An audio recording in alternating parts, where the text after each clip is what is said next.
यीशु मसीह के बहुत ही खूबसूरत, प्यारे और बहुत ही अच्छे प्रस्तार आरिफ भट्टी हमारे साथ हैं। पहले 3 गीत जो उन्होंने गाए, 2 गीत मसलूबियत के ताल्लुक से, एक गजल और एक पंजाबी में गीत गाया गया, और फिर तीसरा गीत खुदावंद की तरफ से खास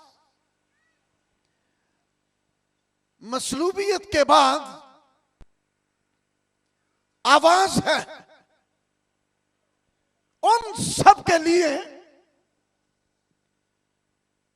जिनके लिए खुदा ने अपनी जात के नक्श, अपने कलमे को मारूसी लानतों हलाकतों से बचाने छुड़ाने के लिए इस दुनिया में भेजा है। ये सब कुछ कर जाने के बाद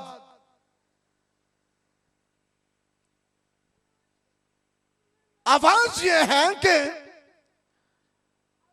तेरे लिए जो कुछ किया गया, तू कहां है, तुझे कहां होना चाहिए, और अगर खुदा के कलाम की आवाज को कबूल ना किया तो फिर तू कहां होगा। मैं ये सोच रहा था कि ये तीनों गीत मेरे आज के मैसेज का निचोड़। यशाया 44वां बाब आज के मैसेज की कंफर्मेशन, तस्दीक पहले गाए हुए 3 गीतों में, और मैं इस बात के लिए पाक रूह का शुक्र अदा कर रहा था। खोलिए बाइबल मुकद्दस को, यशाया 44वां बाब और उसकी 22वीं आयत।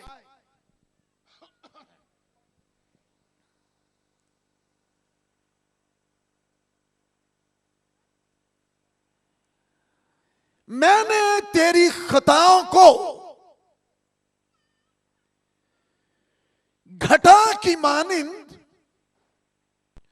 और तेरे गुनाहों को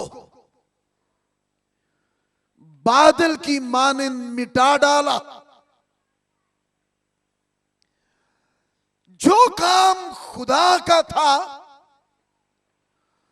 खुदा ने करना था, वो उसने क्या कर दिया। कोई शख्स आज खुद अपने लिए आप निजात दहिंदा कभी नहीं हो सकता। ये काम खुदा का है, खुदा ही कर सकता है, और खुदा ने किया।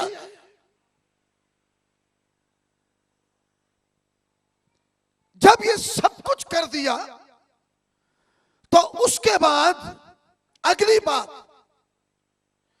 लिखा है, मेरे पास वापिस आ जा, क्योंकि मैंने तेरा फिदिया दिया है। मेरे पास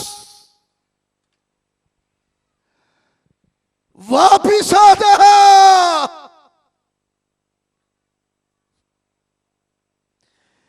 क्योंकि मैंने तेरा फिदिया दिया है।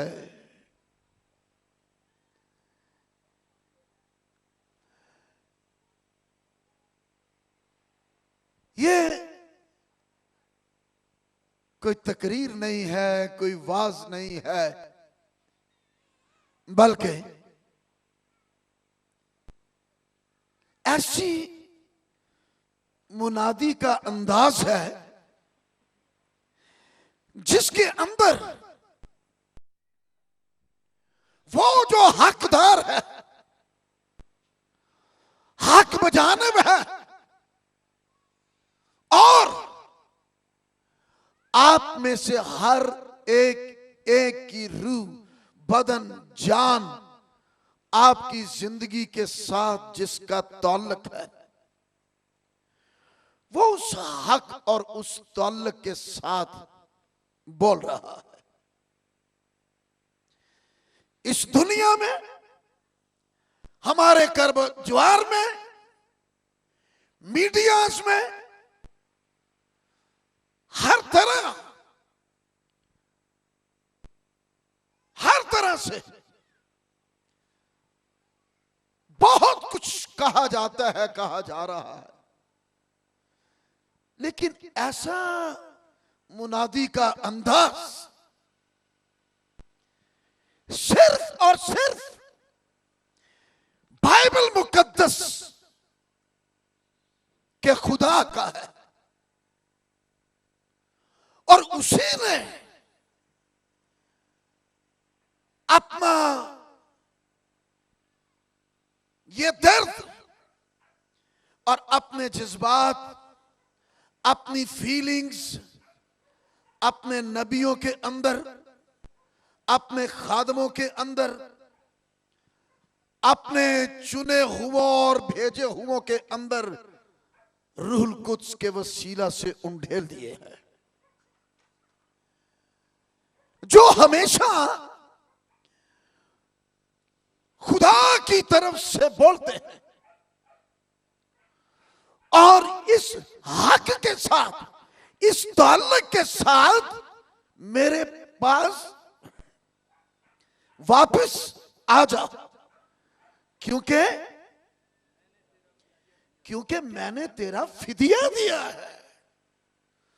कोई और बातें नहीं है, कोई सब्ज बाग नहीं है, कोई लालच की बातें नहीं है, ये मिलेगा वो मिलेगा, ऐसी चीजें मिलेंगी, ऐसी सूरतें मिलेंगी, नहीं नहीं नहीं, ये बिल्कुल अंदाज ही फर्क है, ये दर्द ही फर्क है, ये दर्द है, ये रूहों के आशिक का इश्क बयान हो रहा है।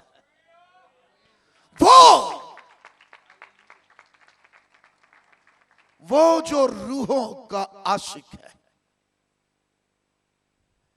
क्या खूब है ये बात। खुदा इसलिए आपसे मोहब्बत नहीं करता, इसलिए आपसे प्यार नहीं करता कि उसके इकलौते बेटे यीशु ने आपके लिए जान दी है, इसलिए वो आपसे बहुत प्यार करता है। नहीं,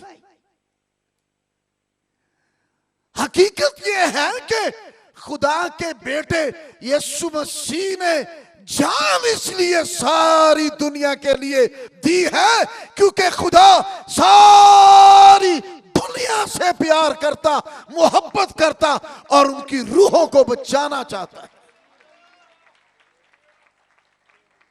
इसलिए वो कह रहा है मेरे पास वापिस आ जा। कोई मुनादी है ना, कोई ठोस दलील है बुलाने वाले की, कोई बात है वजनदार। कौन मुनादी का हकदार है या कौन इस हकदार है जिसकी मुनादी की जाए? सिर्फ वही जो इस तरह से बोल रहा है, क्योंकि मैंने तेरा फिदिया दिया है। आमीन। मैंने तेरा फिदिया दिया है। यहोवा खुदा ने सबसे पहली बात कौम बनी इस्राएल को कौन सी गुलामी से निकाला? मिस्र की गुलामी से। ये वो गुलामी जहां हादसाती तौर पर जन्म लेने वाले बच्चे आंख खुलते ही गुलामी की हालत में है। कुछ भी तो नहीं किया उन्होंने, लेकिन हादसा है। पैदा होने वाले बच्चे, पैदा होने वाली नस्लें जब आंख खोलती हैं, कदो कामत की तरफ बढ़ती बाशऊर होते हैं, तो उन्हें यह मालूम पड़ता है कि वो गुलाम है, वो असीर है, वो दहशतनाक टेररिस्ट, दहशतगर्द बादशाह की जद में है, उसके चुंगल में है, उसकी जकड़ और पकड़ में है। और नस्लों की नस्लें ऐसे ही चलती आ रही। जुल्म और तशद्दुद सब कुछ उनको सहना पड़ता है। वो उनका खुदा है, लेकिन हकीकत में खुदा तो जो है वो वही है, लेकिन हादसा। पर फिर खुदा उनको छुड़ाने के लिए, उनको मिस्र की गुलामी से रिहाई दिलाने के लिए क्या कुछ नहीं करता। आसमानों को छोड़ता है, पूरब की संगलाख चट्टानों पर उतर आता है, झाड़ी में मूसा से मिलता है और उसको बताता है कि मैं कौन हूं, किस लिए उतरा हूं। उसका एक ताल्लुक है इस कौम के साथ, इस मखलूक के साथ। आमीन। वो ये ऐलान करता है कि मैं उतरा हूं कि इनको छुड़ाऊं, और छुड़ाने के साथ मुकम्मल काम क्या है? उस मुल्क तक पहुंचाऊं जहां दूध और शहद की नदियां बहती हैं। दूध भी खास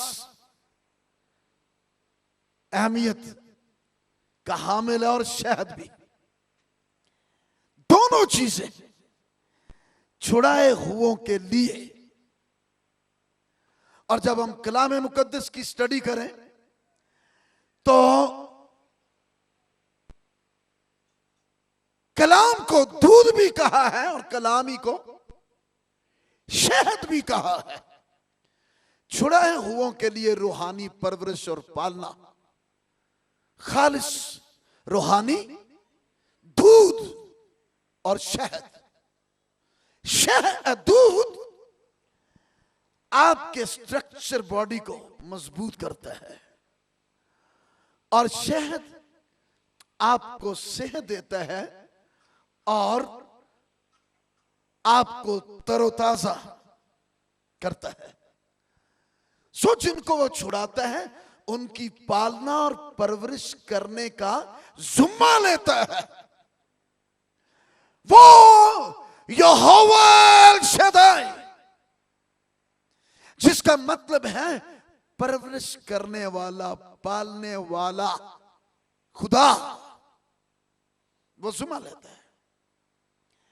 सो उसने किस तरह से छुड़ाया, आप सारे इस हकीकत से वाकिफ हैं। बार बार ये, कई बार ये सुन चुके, पढ़ चुके। आखिर वक्त आया, बर्रे सबा किए गए, बर्रों का खून लगाया गया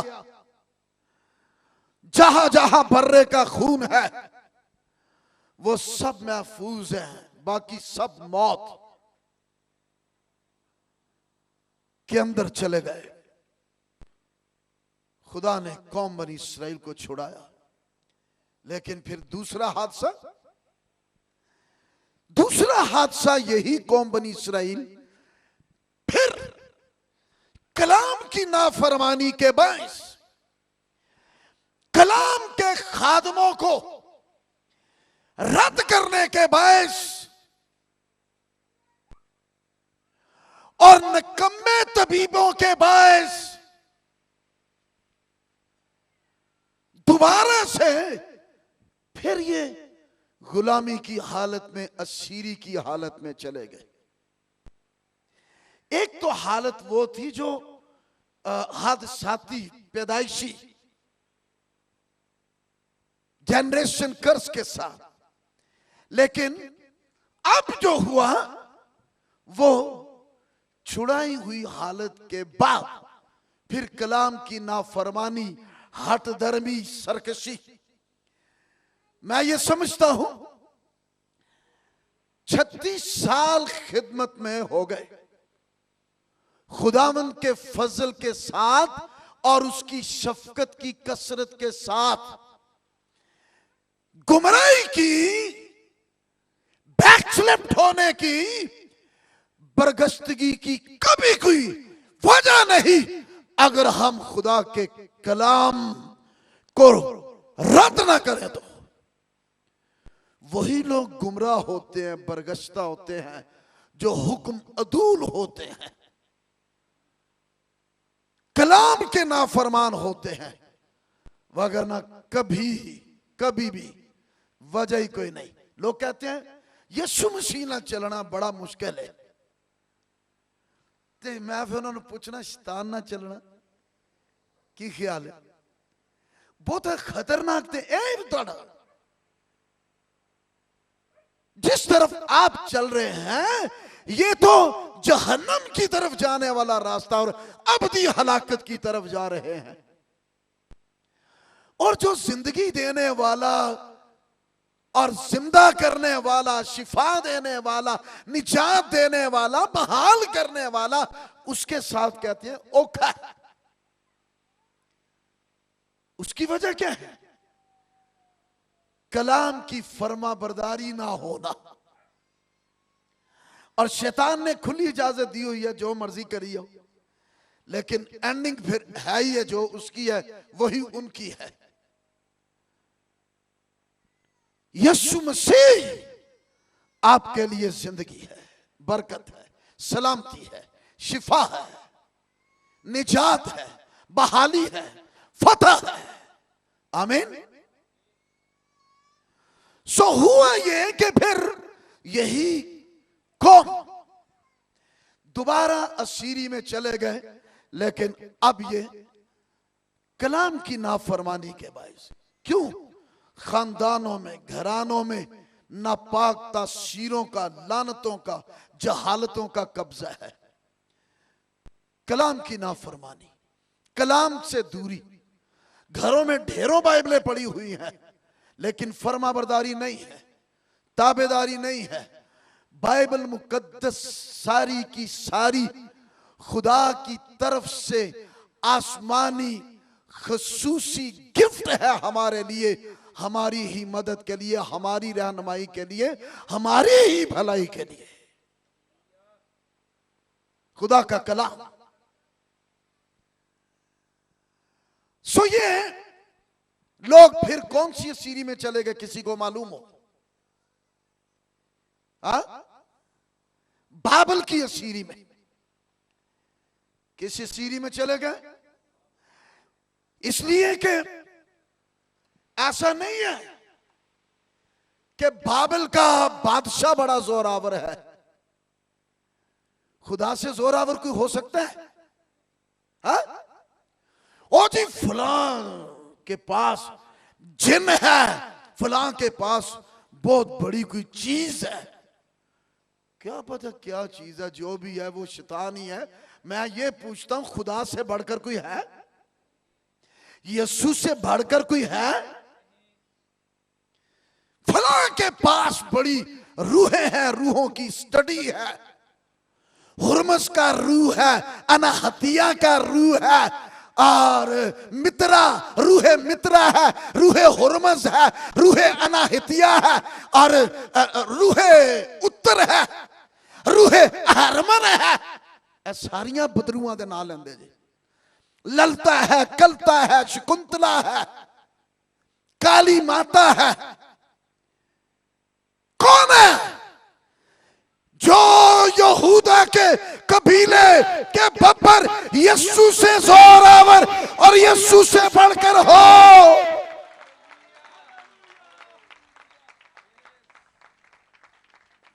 रूल कुछ से जोरावर कौन हो सकता है? लोग इन रूहों का नाम लेते फिरते हैं, बदरूहों का नाम ले रहे हैं। रूल कुछ से बढ़कर कोई है? मैंने सियालकोट की कन्वेंशन में मैं बुलाया गया रूल कुछ पर प्रीचिंग टीचिंग देने के लिए। फिर सरगोदा भी मैं गया और मैंने वहां भी बताया, इन रूहों की स्टडी करने वालों को लोग कहते हैं सियाणा है। पर केड़ा सियाणा? ओ फिर मैं दसना, अन्या दा राजा कौन है? काना जड़ा 2 नंबरी सियाणा। और जिन्नियां भी रूहां की स्टडी कर लेना वो 2 नंबरी सियाणा। लेकिन 1 नंबर सियाणा वो है जो रूल कुछ की स्टडी में है, पाक रूह के साथ है, रूल कुछ का पुजारी है। मानते हो या नहीं? है कोई रूल कुछ तो वध? रूल कुछ से बढ़कर कौन है? भाई रूल कुछ तो खुदा। इन रूहों को कौन खुदा कहता है? पतरस ने कहा था कि ये खुदा है। ये तस्लीसे फील तौहीद एलोहीम, खुदाओं की कसरत में से तीसरा अकनूम है। हालेलुया।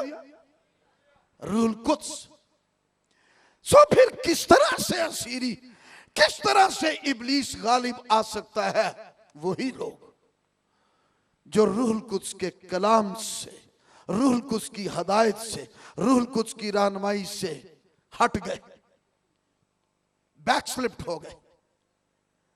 लेकिन आफरीन है खुदा की मोहब्बत, खुदा के प्यार पर।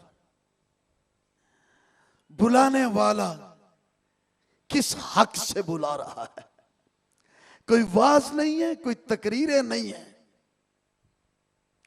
अगर हम कहें ना यीशु मसीह बड़ा जबरदस्त वाइज था, बड़ी जबरदस्त तकरीरें करने के लिए आया था, नहीं नहीं नहीं नहीं, वो तो आसमानी मिशन, खुदा का कलमा और खुदा के खादमों को अगर कोई एजाज मिला है तो वो खुदा की आवाज होने का एजाज मिला है।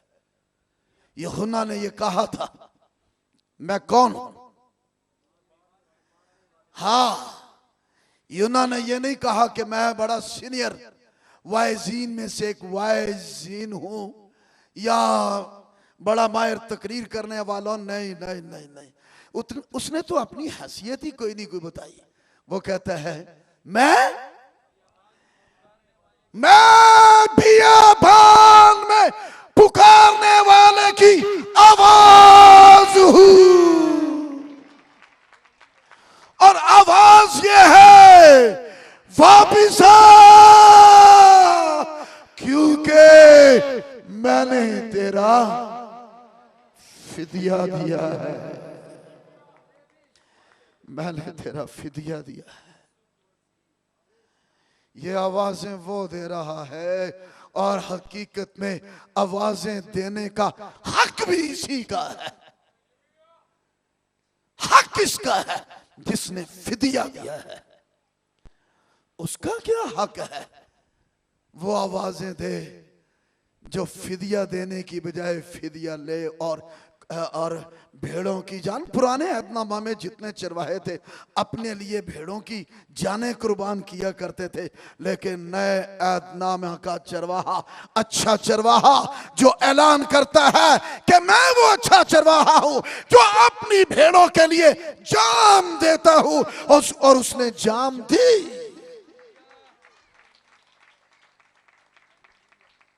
ये उसकी आवाज है, ये उसका दर्द है, ये उसका लम्हा फिक्रिया है। बुलाने वाला किस अंदाज से बात कर रहा है। कोई तकरीर सुनाकर आपके दिलों को मोह देने वाली बातें नहीं कर रहा, बल्कि आपकी जिंदगियों को बदल देना और आपकी जिंदगी के रुख को बदल देने वाली बात कर रहा है। ये नहीं कि ज़हनों को जीत ले, कोई बड़ा जबरदस्त तकरीर करने वाला, दिल को मोह देने वाला ज़हनों पर छा जाए और लोग कहें वाह वाह वाह वाह वाह वाह। नहीं नहीं नहीं, ये जिंदगियों का रुख बदल देने वाला है। आमीन। ये जमीनियों को आसमानी बनाने वाला है। आमीन। ये वो है जो ना रास्तों को रास्त बना देने वाला है। सो बुलाने वाला इस तरह से ये कह रहा है, एन इसी तरह जैसे कौम बनी इसराइल की हालत मैंने आपको बताई। एक दफा तो वो पैदाइशी एतबार और हादसाती एतबार से अस्सीरी में उससे छुड़ा लिया, जन्म के एतबार से, लेकिन दूसरी दफा फिर वो बाबल की अस्सीरी में चले गए। हट दर्मी की वजह से, कलाम की नाफरमानी की वजह से, कलाम के खादमों को रद्द करने की वजह से, और वो दुर्गत फिर बनाई इबलीस ने उनकी, और वो तबाही हुई, वो बर्बादी हुई उनकी। लेकिन फिर भी खुदा खुदा है, वो मोहब्बत है। हालेलुया। खुदा क्या है? मोहब्बत है। वो प्यार करता है, वो छोड़ता नहीं है। वो कहता है मैंने तुझे बनाया है, क्योंकि मैंने तुझे बनाया है। ये शायद 44वें बाब की 21वीं आयत में लिखा है, क्योंकि मैंने तुझे बनाया है। मैंने तुझे बनाया भी है एक बार, और फिर मैंने तेरा फिदिया भी दिया है। इसलिए कह रहा है कि तू मेरा ही है, बस तू किसी का नहीं, तू मेरा है। मैंने बनाया और मैंने ही फिदिया दिया है। दो तरह के हक हैं मेरे आप पर। अगर किसी का हक है डबल और दो तरह से, तो वो खुदा का है। आमीन। इसलिए वो कह रहा है वापिस आ जा, बुला रहा है। आमीन। डिसीजन करना, फैसला करना, अदालत करना, कौन उसको रोक सकता है? लेकिन वो चश्म पोशी करता है, वो टॉलरेट करता है, वो सहता है, वो पीता है, वो चश्म पोशी करता है, क्योंकि उसने बनाया भी है और उसने फिदिया भी दिया है। मुझे यहां अक्सर मैं ये कई दफा ये जिक्र कर चुका हूं, मुझे फिर यहां वो एक कहानी याद आ गई। एक नौजवान लड़का था, उसके बाप ने उसको एक बड़ी खूबसूरत कश्ती लाकर दी। वो कश्ती लकड़ी के मुख्तलिफ टुकड़ों को जोड़कर तस्वीर को देखकर खूबसूरत एक कश्ती बनती थी। उसने उसे बनाया। जब वो टुकड़े टुकड़े जोड़ के उसने जब उसे खूबसूरत बना लिया, तो बनाने के बाद वो देखकर बड़ा खुश हुआ कि मैंने एक खूबसूरत कश्ती बनाई है। और जब बना लिया तो उसके अंदर ये ख्वाहिश हुई कि मैं अब इसको पानी पर छोड़ूं। और जब वो पानी के पास, झील के पास आया, तो उसने वहां उसको पानी की सतह पे रख दिया। वो तैरने लगी। जब वो तैर रही थी तो वो उसके तैरने में इतना खुश था, क्योंकि मैंने इसे बनाया है और मैंने इसे बना के जब पानी पर छोड़ा, ये तैर रही है। और वो उसके तैरने में इतना महव था कि उसे पता ही नहीं लगा। वो तैरती तैरती तैरती तैरती कितनी दूर चली गई। ओ, उसे होश आया, मेरी कश्ती इतनी दूर चली गई। अब उसको पकड़ना, फिर से ले लेना मुश्किल था। इतने में देखते देखते पानी की बहुत जोर से लहर आई और वो जो दूर चली गई, बनाने वाले के हाथों से, तो पानी की लहर में वो उल्ट गई।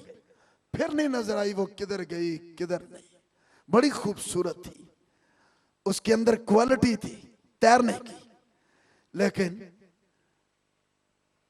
डूब गए वो बड़ा परेशान हुआ, दुखी हुआ और दुख के साथ वापस अपने घर चला गया। अब कुछ भी नहीं हो सकता था। इत्तेफाक से एक दिन वो अपने बाप के साथ मार्केट में से गुजर रहा था। एक मार्केट में से गुजरते हुए ना, उसे एक दुकान पर अचानक उसकी नजर पड़ी। तो क्या कहना चाहिए उसको, शोकेस कहते हैं, हाँ, जिसके अंदर बहुत से ऐसे खिलौने और चीजें लगी हुई थी। और उसने जब देखा तो वही हूबहू सेम वही कश्ती वहां लगी हुई है। उसने देखा, कहता नहीं ये मेरी है, क्योंकि उसने बनाई है अपने हाथों से, उसे पता है। उसने किसी से ना पूछा, ना इजाजत ली, ना कोई बात की।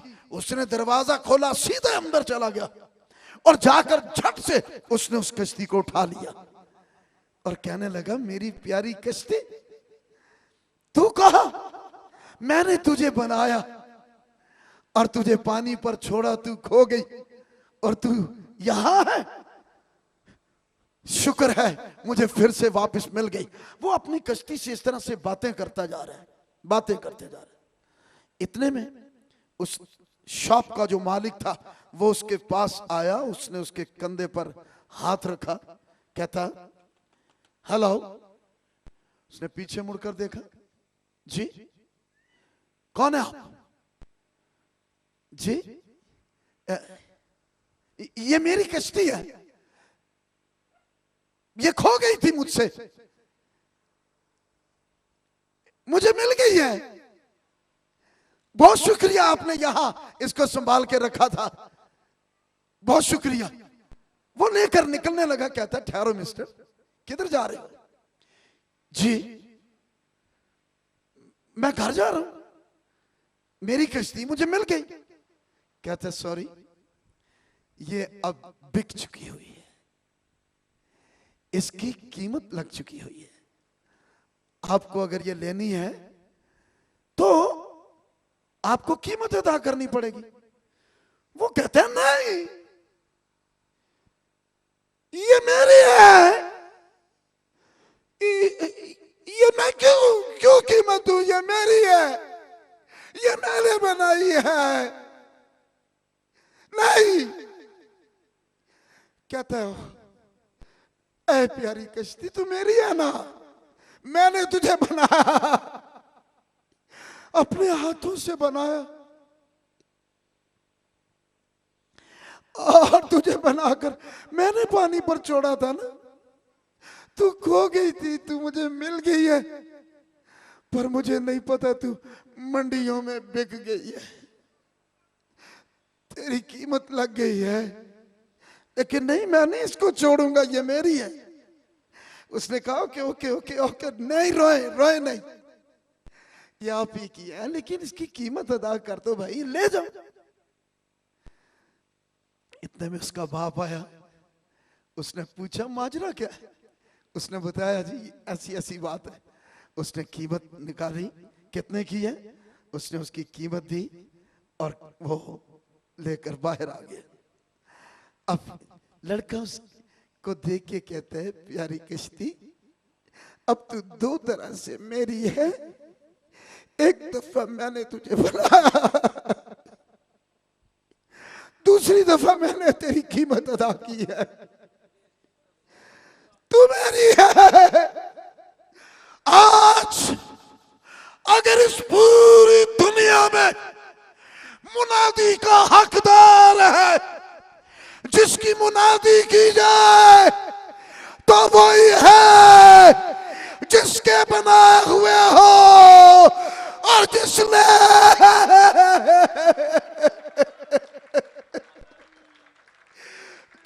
खरीदा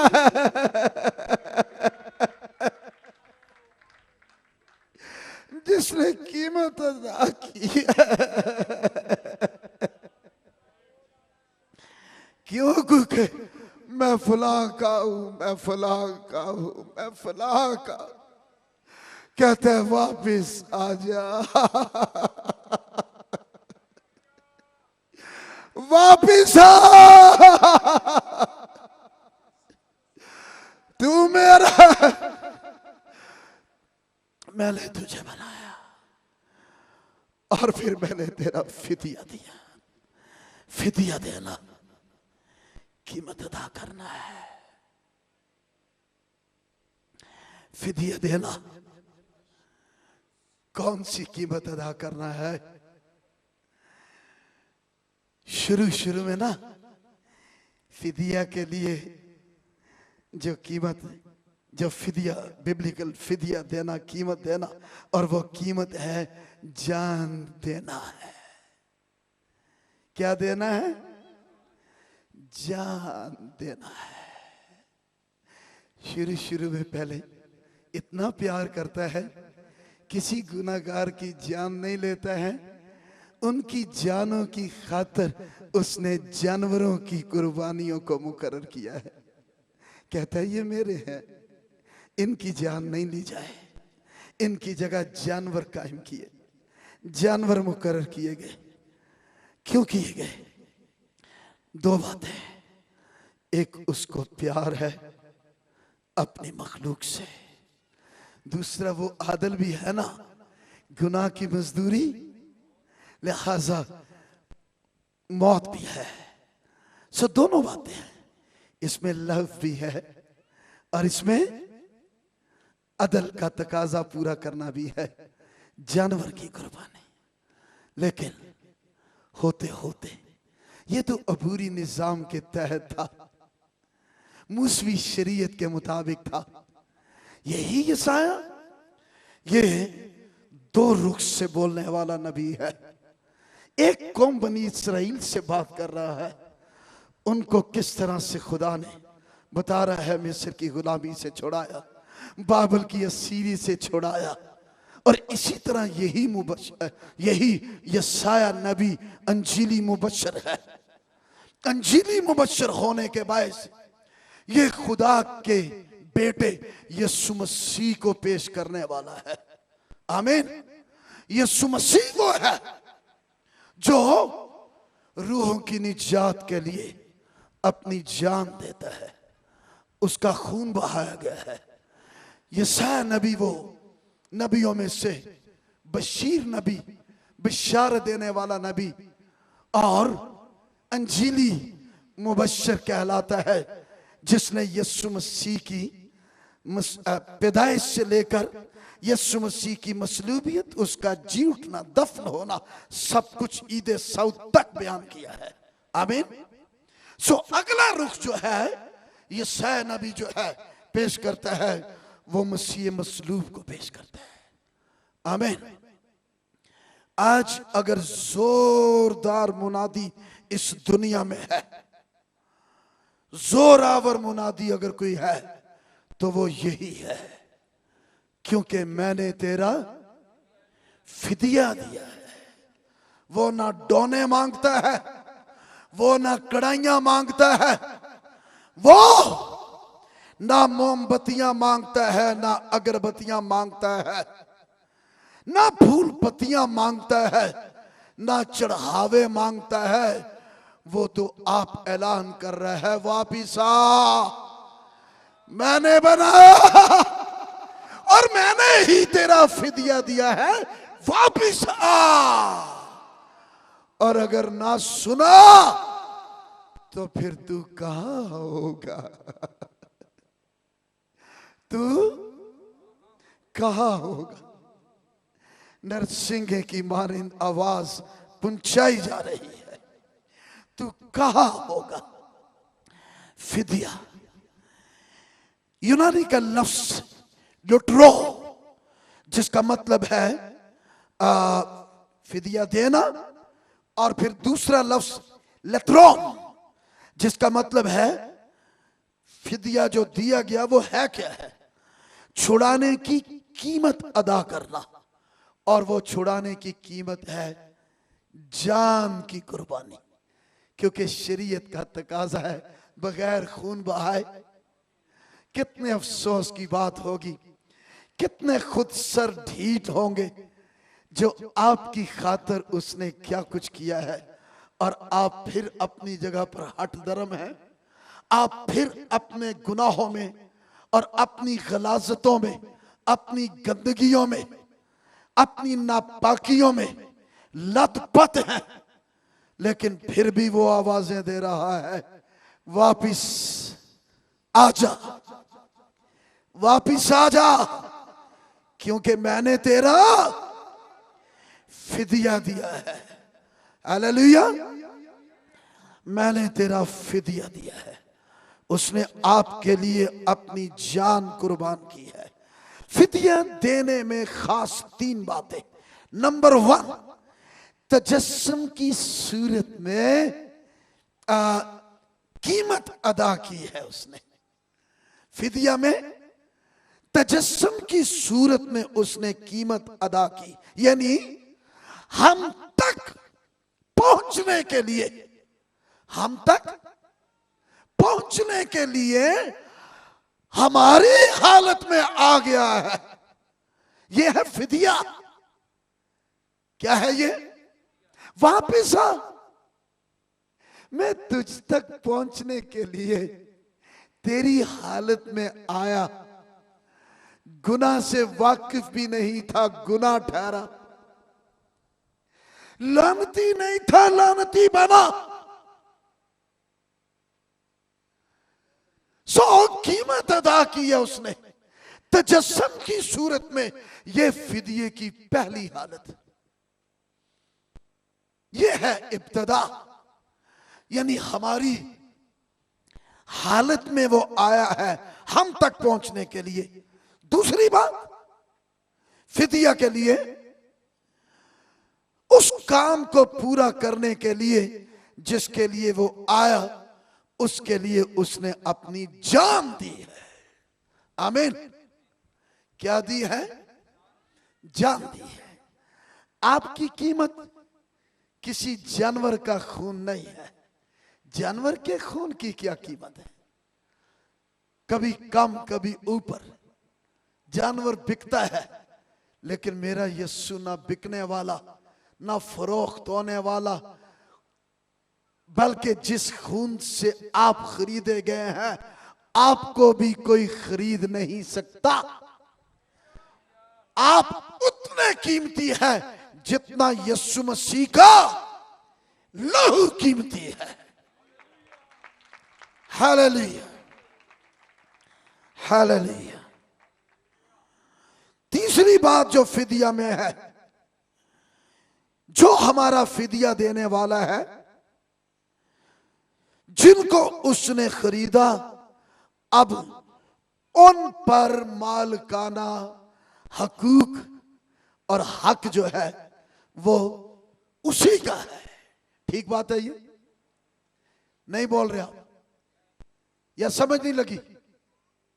जिसने कीमत अदा की है, जिसने खरीदा है, अब मालिकाना हक आपकी जिंदगी पर उसका है, इब्लीस का नहीं, गुनाह का नहीं, नापाकियों का नहीं, लानतों का नहीं। गुनाह आपका मालिक ना हो। जहालतें आप पर काबिज ना हो, लानतें आप पर काबिज ना हो। अपने आप को भी उसके पास लाओ, उसके ताबे करो। ये है फरमाबरदारी, ये है दयानतदारी कि तूने मेरी कीमत अदा की है, अब मैं तेरा हूं और तेरा रहूंगा। जिसने आपके लिए कुछ भी नहीं किया, उसकी ख्वाहिशों को पूरा करने के लिए गुनाहगार और पापी और बदकार बन गए हो, जहन्नमी बन गए हो। और जिसने जान दी है, बनाया भी है, कीमत भी अदा की है, आवाजें भी दे रहा है, बुला भी रहा है, मेरे पास आ, वापिस आ। आमीन। सो आज मेरी बेटियों, मेरी बहनों, मेरे भाइयों, दोस्तों, नौजवानों, कितने अफसोस की बात है, यहां खालिस बशारती काम होता है, रूहों की निजात का काम होता है, और ऐसे लोग खुदसर हैं, पता नहीं किन किन नजरियात और सोचों में बिके हुए हैं, फरोख्त हैं, बिखरे हुए हैं, घरों में बैठे हुए हैं। घरों में जदों पै जाए ना कोई मिर्गी या बदरू, फिर ते 18 वाली वारी भी फोन करने के, पादरी साहब हुणे ही आ जाओ, इत्थे ही आ जाओ, या घर ही ना ले आइए तुहाडे।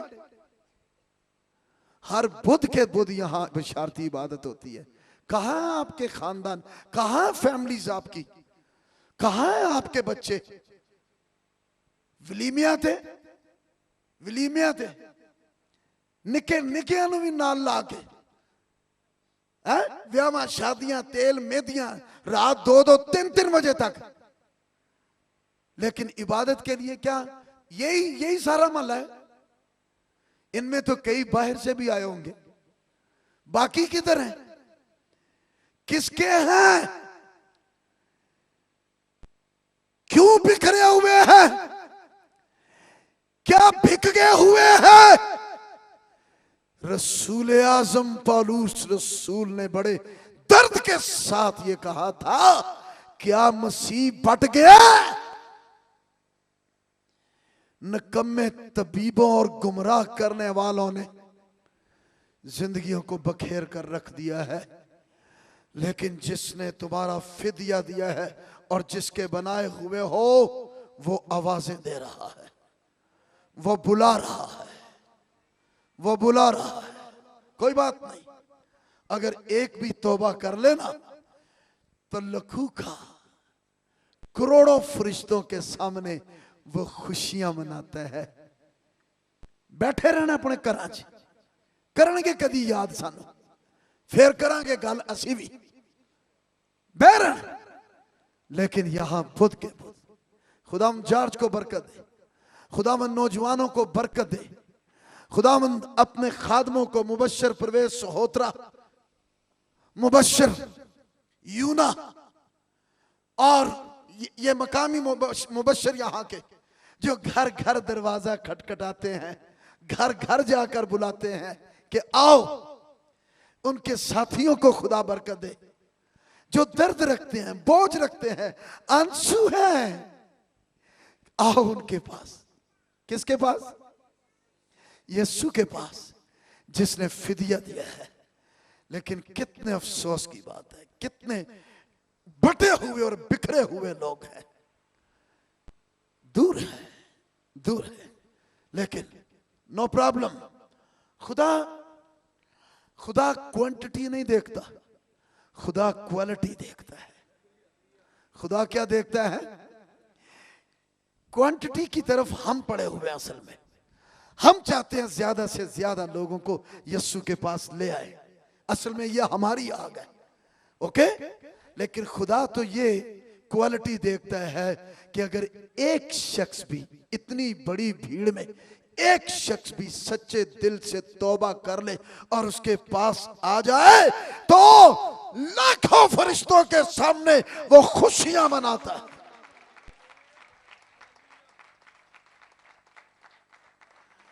वो ये नहीं देख रहा कि भीड़ मुझ पर गिरी पड़ती है, भीड़ टिकन रही है, और डिगण वाली ते गल ही नहीं करन दिया, आंदा छुया किने वे ईमान दे नाल मैनू, मेरे नाल लिंक किने कायम कीता, मेरे नाल जुड़िया कोड़े, मेरे नाल राबता किने जोड़ लिया। जुमाए च बैठिया बैठिया वही राबता जोड़ता है जो उसके कलाम को कबूल करता है, उसी का लिंक बनता है जो उसके कलाम को कबूल करता है, वही उसके साथ एक हो जाता है जो उसके कलाम को कबूल करता है। क्या आप उसके कलाम को कबूल करते हैं? क्या आप उसके कलाम को कबूल करेंगे? क्या उसके कलाम के साथ जुड़ेंगे? तो आप उसके साथ जुड़ जाएंगे। अपना हाथ उठाएं जो उसके कलाम को कबूल करने वाले हैं, कलाम के साथ जुड़ने वाले हैं। खड़े हो जाए अपनी जगह पर, खड़े हो जाए। मैं आपके लिए दुआ करना चाहता हूं, बल्कि सारे ही खड़े हो जाए, बाकी भी खड़े हो जाए। हालेलुया। दोनों हाथ उठा ले, दोनों हाथ उठा ले, दोनों हाथ उठा ले। वापिस आ जा, वापिस आ जा, क्योंकि मैंने तेरा फिदिया दिया है। वो इस हक से क्लेम कर रहा है, वो इस हक से बुला रहा है। हालेलुया। खुदा ने दुनिया से मोहब्बत की है। दुनिया में जितनी कौमें, जितने कबीले, जितने फिरके, सबसे उसने मोहब्बत की है, प्यार किया है। और इस प्यार के सबूत में उसने फिदिया दिया है। कहता है मेरे पास वापिस आ जा, क्योंकि मैंने तेरा। क्या आप शुक्रगुजारी करेंगे इस बात के लिए? हाँ। इसके बाद बीमारों के लिए दुआ करना चाहूंगा, लेकिन इससे पहले मैं चाहता हूं अपनी जिंदगी यीशु को दे, अपना आप यीशु को दे दे। Praise God, praise God। वापिस आ जा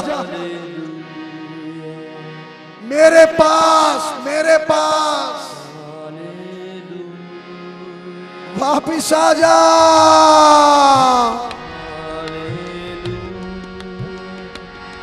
क्योंकि मैंने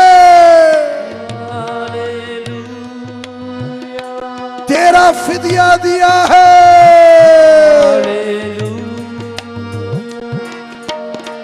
ख्याल करो, वो शख्स किस कदर सजा के लायक, जो खुदा के बेटे के खून को पायमाल करता है। वो बुला रहा है, ओ वो बुला रहा है।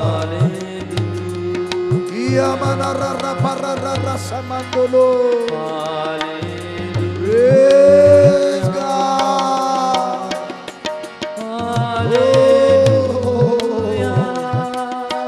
तेरी खातर मुझे सुनवा, तेरी हालत तक पहुंचने